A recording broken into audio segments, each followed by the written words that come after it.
Coming up on the Daily AI Show. O3, the new model, could easily blow past genius level performance on the Stanford-Binet IQ test. I think, though, this is awesome that we're hitting all these benchmarks, but I still think I feel we're still in level 2 going into level 3.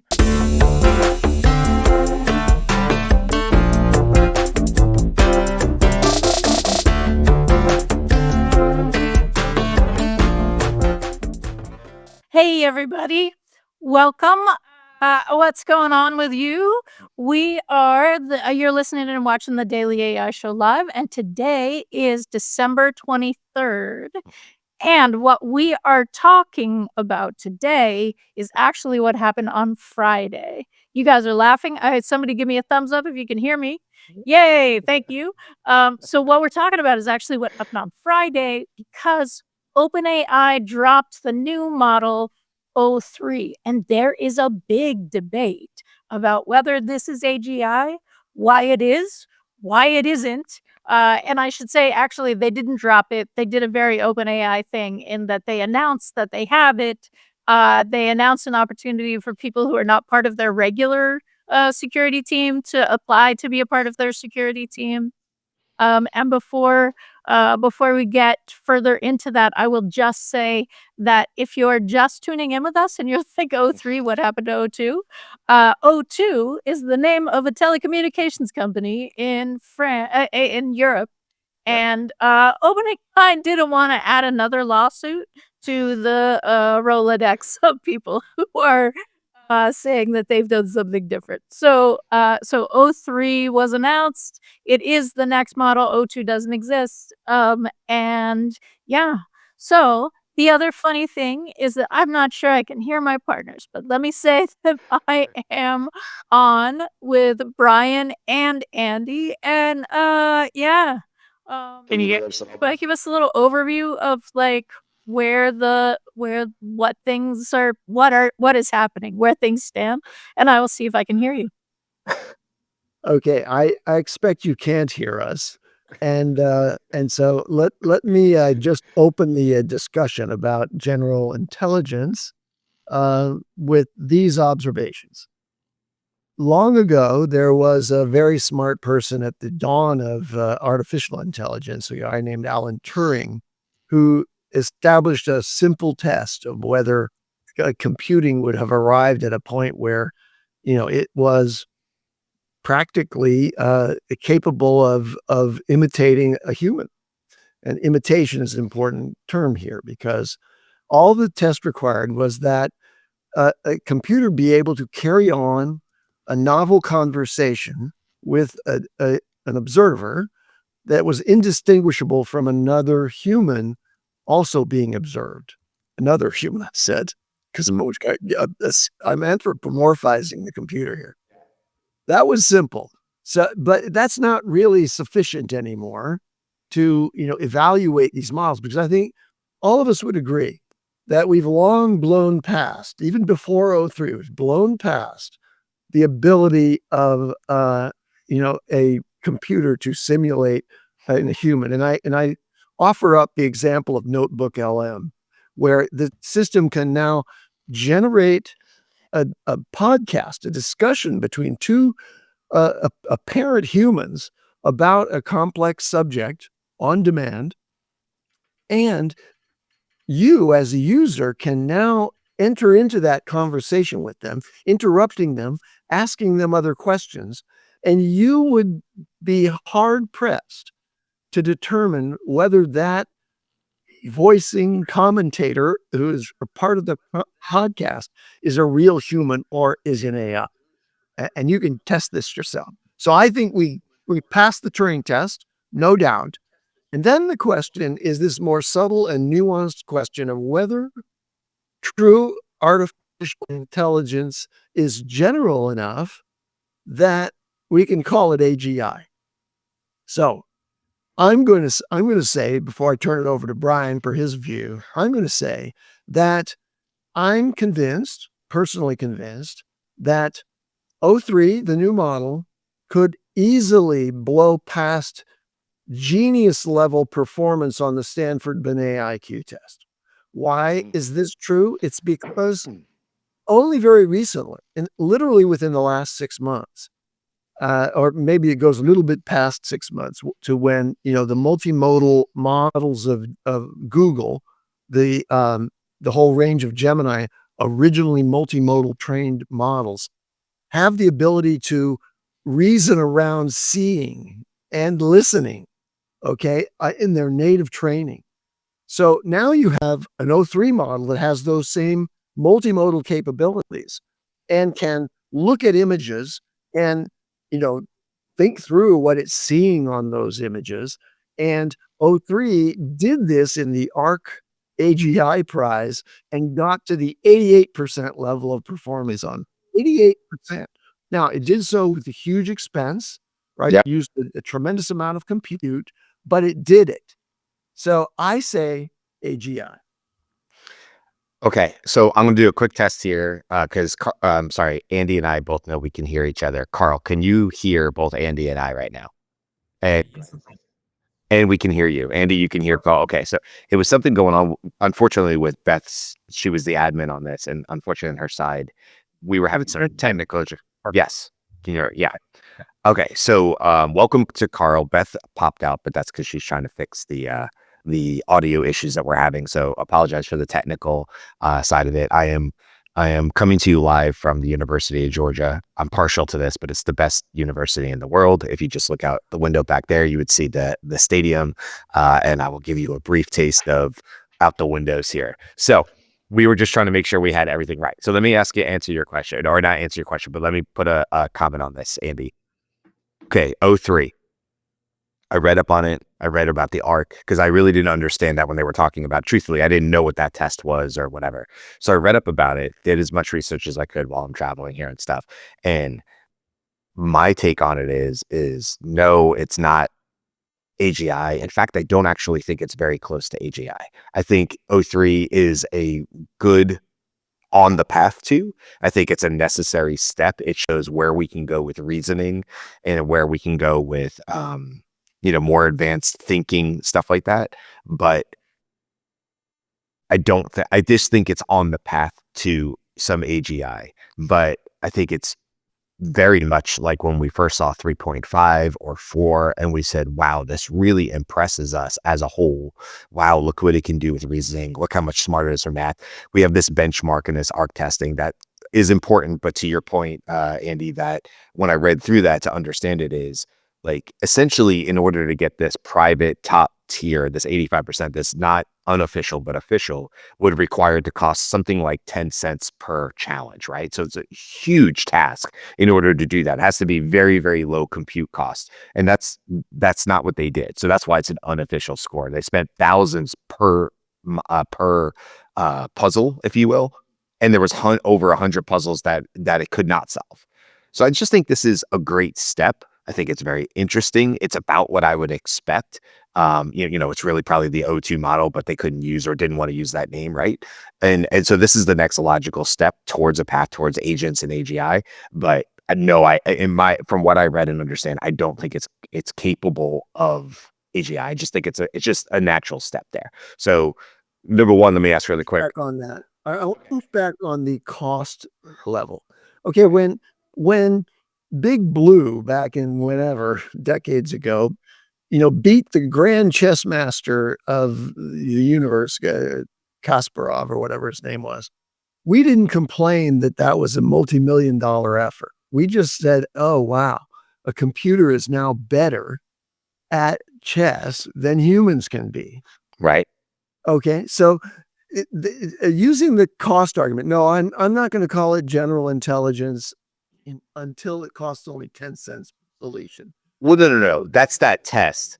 That was their test, right? And that's just me trying to basically understand this test that has like a $600,000 prize to it. And you have to have parameters, right? There's got to be a test. And so for sure. Yeah, for me to be able to say, this is the difference between you and me. For me to be able to say that, hey, we've achieved artificial general intelligence, I just need it to be convincingly capable of sitting across the room through Zoom, and if I'm interviewing that AGI and another human who's a master, a PhD master in the thing, I might have some, preferences for the human version of it.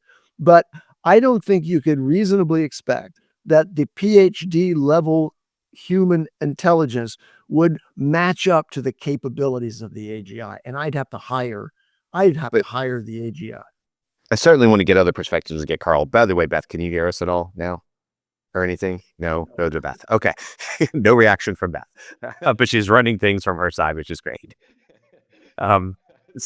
Take a shot at that. I want to get Karl your reaction to it. Oh, I see what you're saying though, Andy. What I would say is yes, in specific fields, like we've always talked about on this show, will we see major leaps in narrow fields?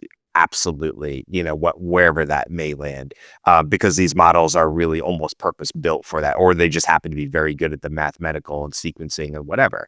And so, sure, like in those pockets, I would say, oh, that's kind of an AGI because for this particular use case. And I wish I had it in front of me, but I'm literally doing this from my phone and I don't have my resources on my other screen like I normally would. But I read an article, I want to say it was like a TechCrunch or something this morning. And there was a woman in the article, and I'm paraphrasing. I would love to just read this to you, but I'll try to get it in for the newsletter this week. But basically she said, my definition of an AGI would be when it becomes nearly impossible to devise these types of art tests that an AI can't do for pennies or whatever. Like that was based, I'm so paraphrasing that, she said it so much better than that, but that was the gist of it, was that it's just stemming from this issue of, hey, there are many simple problems for humans that O3 still can't answer. correct. Yeah. Okay. But Correct. that's like saying, look, I don't consider it AGI until it can be a physicist, a doctor, a mechanic, and all these things. But guess what? It can. O3 has all that knowledge and it has reasoning capabilities. So again, and I'm in positive Christmas spirit, I'm saying I am the good witch of the West or something. Well, let's bring in Karl on this one, and then Beth is able to hear us, but on the delay because she's watching the YouTube feed, which is about a 10 to 15 second delay. So, by the way, anybody in the comments, when we read your comments, this is typical. This is not our tech gremlins. This is anywhere.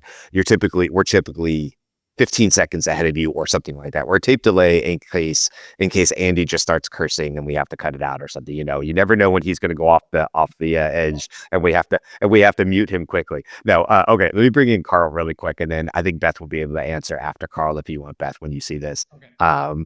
What's your take on this? I looked at it as more of, I wanted to find what was definitions of AGI.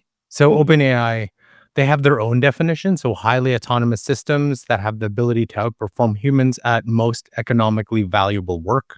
I think then Sam Altman said that the equivalent of a median human that you could hire as a coworker, and that they could do anything that you'd be happy with a remote coworker doing. Interesting definition. So those are those two definitions. If you take them at their own definitions, then this is not there yet. This is on the path to there. I also think that like AGI can't be like, it's not like the singularity, and it's not Right. just Right.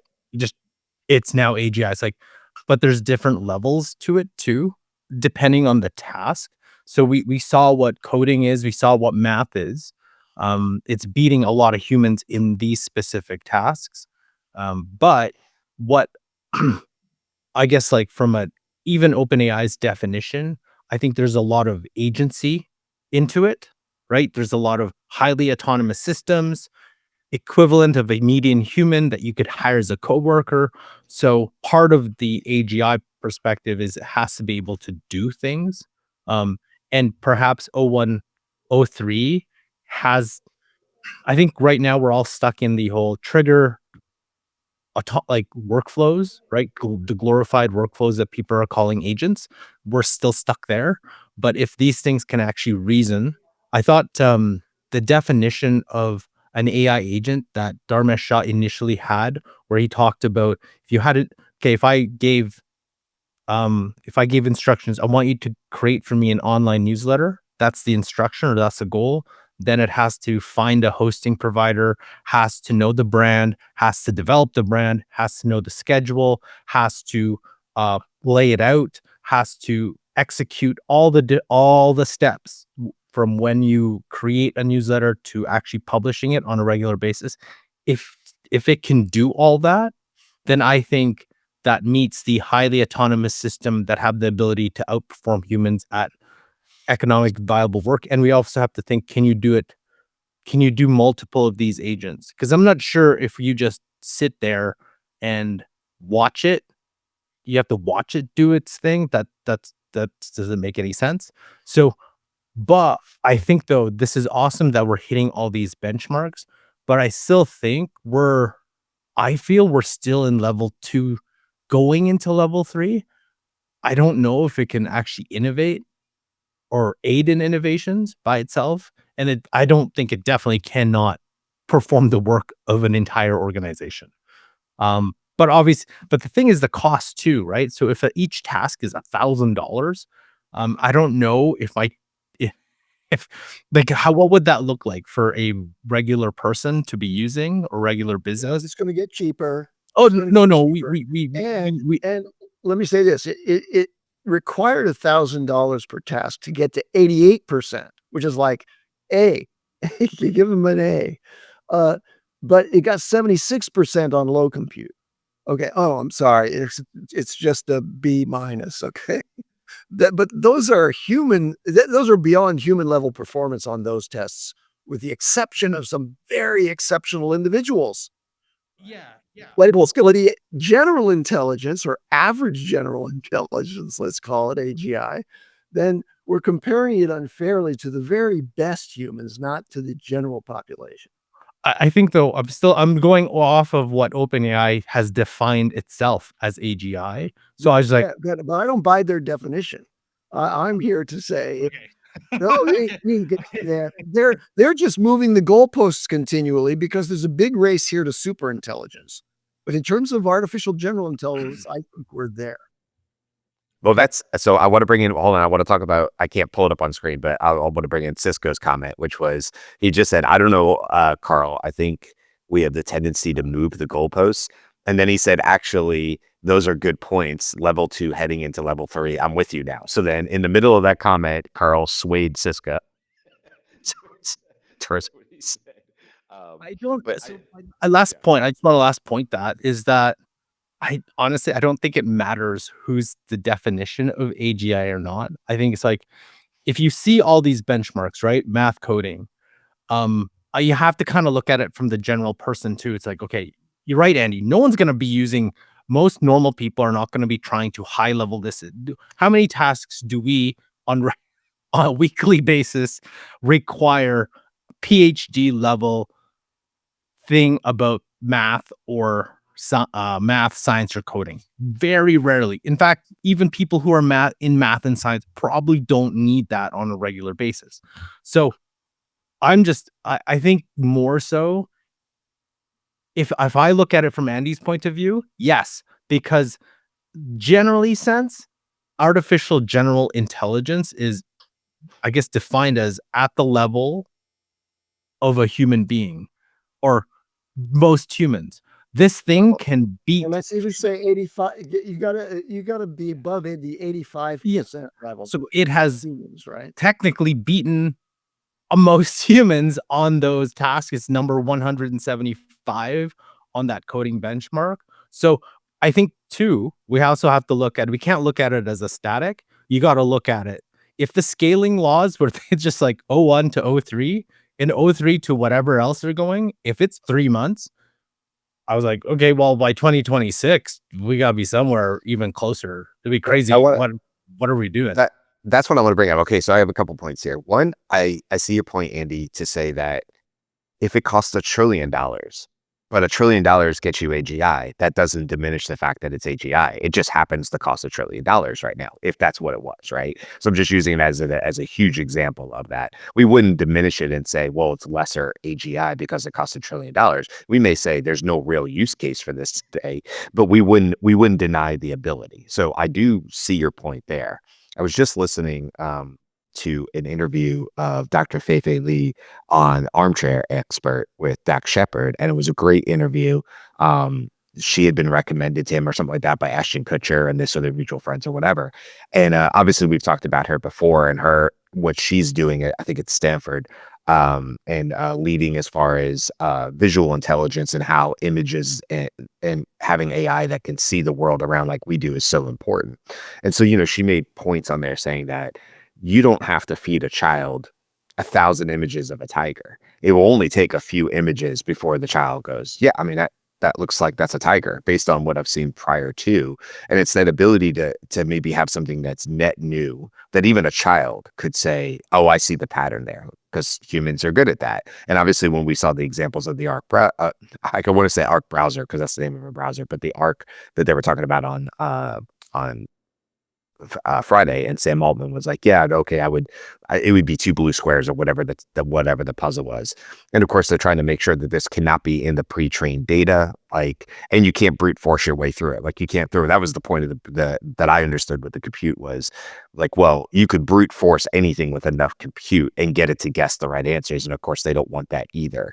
So I think to me, when I look at this, it's not that it's any less impressive, and it's not that I feel like I'm moving the goalposts. It's just that I know last year I felt very, very much like, oh, this is new and something I haven't seen before. And its ability to reason now starts to feel otherworldly or human-like or even above and beyond human. But I think we're going to go through this every year, honestly, and we're going to have these feelings of, is this AGI? And then we're going to step back and say, oh, it's on the path towards it. And it's certainly impressive. But I also expect Google to have something similar to O3 in 2025 because they're on that path too right now. And we may see it from some of the other models as well. So I don't know. That's just where my brain is on it. Not any less impressive, not trying to move the goalposts, but also probably not very close to AGI as I see it right now. Okay, I want to take a different tack on this, which is we've been testing human intelligence forever, or at least in my lifetime. I took an IQ test in high school, I'm sure. You don't typically, after taking the test, get to see what your score is. Mm-hmm. But if you're an average human, you get a score of 100. And, it's posited that, even though I guess Albert Einstein did not take a Stanford-Binet IQ test, that his IQ was somewhere in excess of 160. Okay. Well, computers now running large language models and deep neural networks have scored on the language component of the IQ test a 154. Okay. So the test that we apply to humans, the AGI can already be certified as an expert on that component of it. Now that test was done a few years ago, or earlier in the last couple of years, and that was just on text manipulation and reasoning in large language models. So it could do that, but it also had to have multimodal capabilities to do the test. So I don't actually have the reference to that, but that's the one thing I could find online through Perplexity specifically that it evaluated LLMs, multimodal LLMs on the question of how does it perform on the Stanford-Binet intelligence scale. And it was a genius there. So why do we have so nitpicky requirements for AGI when these tools can do things that I could never approximate? And my areas of domain expertise, are just a small fraction of what these, frontier models can understand, comprehend, and replicate. Because it's not general. Because it's not general. I think generalization is a different concept, I understand. But they do have this generalization capability. I'm convinced of it.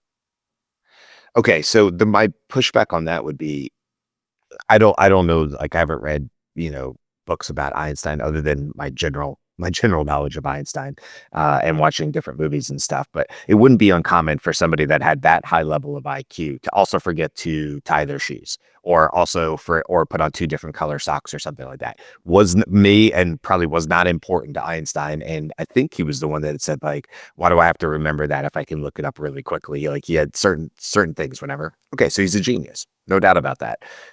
We've had many, many other geniuses that as a society, we deemed with that and said, hey, this is the test. And, my thing is this: if it's artificial general intelligence, it's got to be able to have at least a memory to say that not only am I good in my area of expertise, but I'm also capable of distinguishing the right flowers to buy my wife based on past experiences. And so there's this long memory context chain that has to be part of it. And I don't know if that needs to be indefinite. I don't really know if that's fair. But when I think of general intelligence, I think of it being very broad and still being able to come up with the right pattern solutions in life. That's to say it mimics humans. And so I might be brilliant. I might have an Einstein level IQ, but I also might fumble very, very simple pattern recognition things in my own house that would extremely upset my wife, where she'd say, how could you not know that? And I'd say, it doesn't match up for me, but I'm a genius. And she'd say, I don't care if you're a genius, you still haven't been able to put the food back in the fridge the way it goes, We so still ascribe general intelligence to you, even though you have these flat sides, as the models do as well. Let me just run through quickly what the Stanford-Binet intelligence thing tests, right? Because but can you back up with this? Because you keep saying Stanford-Binet, like, is that an IQ test, or can you, yeah, what is it's it? an Okay. it's the general IQ test that's used in academia, or had been used in academia. Okay. So what it tests is fluid reasoning. That's can you think abstractly without relying on prior knowledge? And I believe that AIs can do this. The next thing, why? Because it's all about identifying patterns, completing sequences, and solving verbal analogies. Okay. I believe AI can do that. All right. The next thing is general knowledge, vocabulary, factual knowledge, comprehension. The third piece is quantitative reasoning, numerical and mathematical abilities like solving equations. No doubt it's Math Olympiad capable. Visual spatial processing. This is why I mentioned this is very recent that we've achieved AGI, because it's the multimodal models at the frontier that are doing this. This is about assembling puzzles or interpreting geometric shapes. And that's what the ARC prized examples were that you saw on the OpenAI final day of shipments. And then the last one, reason I wanted to bring this in is working memory. And this is your point, Brian. In order to be artificial general intelligence, it has to have some capacity to collect things, remember them, and apply them in its reasoning steps. I don't think there's any doubt there's certainly no doubt in my mind. I don't think there's any doubt that there is maybe not big, huge, long-term memory banks available to those frontier models in its own training, but it has access to lots of other memory banks if it's given access to the world. And so it can imitate the ability to maintain memory over a long time if it has access to data about you. And so it will be smarter than you and also have longer and more sophisticated memory than you. So that's why I'm saying, why are we quibbling? This is it's a small, amazing technology that has achieved AGI. I like, why are we quibbling? You're like, this is a small thing. Well, anyway, Gwyn is real on the side of this is not AGI. Why? And I think I just saw it scrolling by in the chat, and she's saying, for example, what about common sense? What about opinions? Well, I think that if you have a conversation with one of the frontier models right now through advanced voice mode, whether at Gemini or with OpenAI, you're going to ask it for its opinion, and it's going to give you an opinion, right? You ask a human its opinion, and you're going to be unimpressed in many cases with what the foundations of its opinions are. Oh, yeah. Okay, so Well, I don't. I'm unimpressed with many humans. And then the other one is common sense. There's a lot of humans that don't have much common sense, and so that's why I guess I'm lowering the bar for everybody here. I think that the common intelligence that we observe in humans, I'm not. I'm gonna raise the bar because I really like what Jude was saying. It's like if it can't take out my recycling, then we don't care what the hell this AGI. It doesn't matter. I figured You need I figured go. you were gonna say that. I needed to. I think though. So let's look at it this way. If we all agreed it's AGI, then what does that do for us? Like, I'm trying to figure out, does it matter if it's AGI or not? Like, what I think it's like going forward, what are we trying to think of? Like, how would we apply this? Okay, let's say today we all agreed, everyone agreed it's AGI. I think what Sam was saying is like, and then life will go on because it's like, oh, okay, sounds good. There was I think it was the big technology podcast is like, well, I'm still going to complain about my boss. I'm still going to have to go into commute. I'm still going to have to do all these things. And it's interesting that like, once you get AGI or we don't get AGI, it doesn't matter. The adoption into everyday life is still really, really slow. Like it's still, businesses haven't circled around building their business around it. They actually, most of them won't. They'll just, let's do whatever until new businesses come out and be like, well, I'm going to completely surround my business and, take over the industry or create new industries, which then that's to me, the economic path. Yeah, I think you're right. I mean, you're right. It'll be kind of a, life will go on type of thing. What I imagine, not necessarily in 2025, but happening over time with these leaps and bounds is, hopefully what I hope is like, I'll use my old job, not scale that I work for now, but a different company that was a consulting company. And, I did go into an office at least 3 days a week. I went into an office and there's a big like fishbowl conference room in the middle of this office. And then all the offices were around it. Our individual offices. There's like 20 of us there.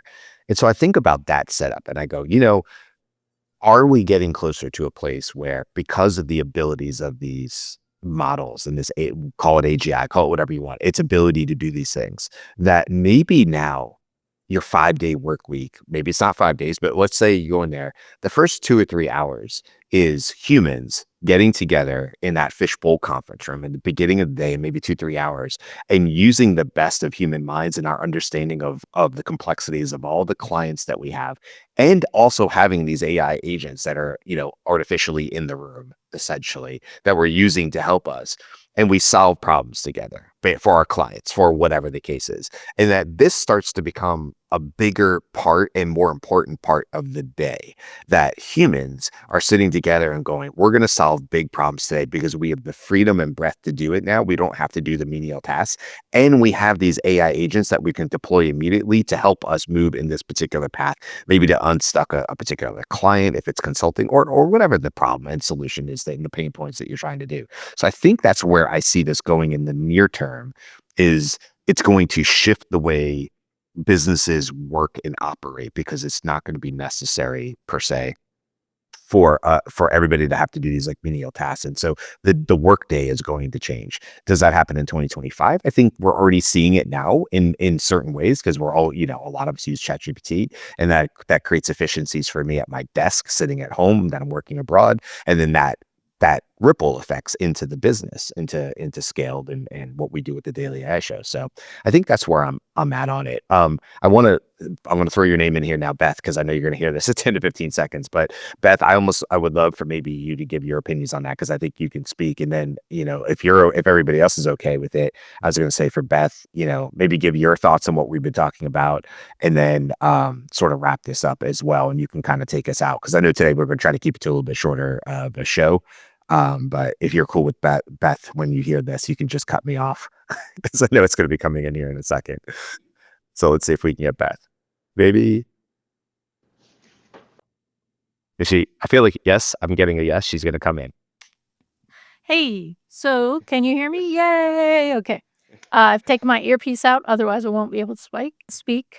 I think my take on what has happened, you guys have gotten to it to a certain extent because I think that what I saw on Friday is AGI is almost not the point, right? Because what we saw on Friday was a model be able to evaluate itself and write and execute a Python program to get to an to achieve a goal that it set for itself or that it was given. And those two pieces are the are like on the road to a model being able to assess itself and improve itself, right? And whether that's AGI or not seems very much like splitting hairs, that it's actually way more important to just look at the capabilities. But of course, the capabilities weren't released. This was an announced model, not a dropped model. And we can all say that when it's dropped, it won't look a whole lot like what we were just shown because I think we can all see the difference between what they're announcing and then what we actually get. That said, thanks everybody for joining us. If you're here for the first time, we're here all week, Monday through Friday, same time, 10 a.m. Eastern, 7 a.m. Pacific. We're not doing the 12 Days of AI afternoon shows, but if something exciting happens, you can count on us to go live. And we'd love it if you come back. So that said, we've got great shows for you all week. We'll do news on Wednesday. And probably a tool review or something. Hope Santa brings you good tech things or whatever your tradition is. And okay, we'll see you tomorrow. Thanks, everybody.